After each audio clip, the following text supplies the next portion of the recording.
ఇస్తారని మీకు హామీ ఇస్తున్నా. నిన్న మొన్న మాట్లాడుతున్నారు, ఏమంటారంటే మహత్తర కార్యక్రమం చేశాడంట. జగన్మోహన్ రెడ్డి నోట్లో వేలు పెడితే సైకో కొరకడంట. నిన్నే చెప్తున్నాడు, ఇక్కడ ఒక అవినాష్ రెడ్డి ఉన్నాడు, తమ్ముళ్ళు ఊకెళ్ళి బాబాయ్, ఊకెళ్ళి బాబాయ్, ఊకెళ్ళి బాబాయ్. నీకు తెలుసు కదా ఎవరు చంపారో తెలుసా లేదా? తెలుసండి, జైలుపైకి ఎత్తండి. అందరికీ తెలుసు. పక్కనే నిందితుని పెట్టుకొని పాపం పిల్లవాడు అవినాష్ రెడ్డి. పిల్లవాడైతే ఎక్కడికి పంపించాలి? బడికి పంపించాలి. ఒక పలక బలపించి బడికి పంపించగానే పార్లమెంటుకి పంపిస్తావా జగన్మోహన్ రెడ్డి? ఇది న్యాయమా మీకు? మళ్ళీ మీరు ఓటు వస్తే మీ ఊరికి కూడా గొడ్డలు వస్తుంది. ఖబర్దార్, జాగ్రత్తగా ఉండాలి మనం అందరం. ఈరోజు ఒంటిమిట్టు ఉంది మీ పక్కనే. ఒంటిమిట్లో కాంగ్రెస్ పార్టీ నాయకుడు ఒక చేనేత కార్మికుడు భూమి రికార్డులు మార్చేశాడు. రికార్డులు మారిస్తే తహసీల్దార్ దగ్గరికి వెళ్ళాడు, అధికారుల దగ్గరికి వెళ్ళాడు. ఎవరు కూడా సమాధానం చెప్పలేదు.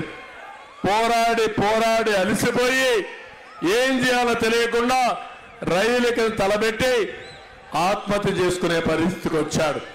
ఆ వార్త విని భార్య కుమార్తె విషం తాగి చనిపోయారు.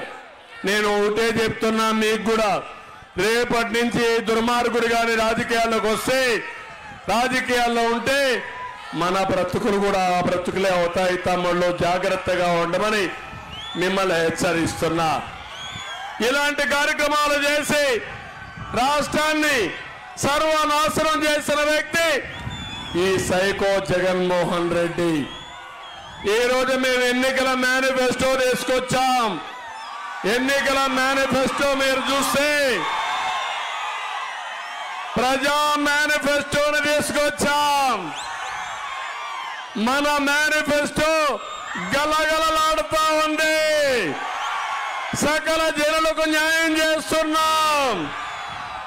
జగన్మోహన్ రెడ్డి ఎన్నికల మేనిఫెస్టో వెలవెలబోయిందని మీ అందరికీ విజ్ఞప్తి చేస్తున్నా.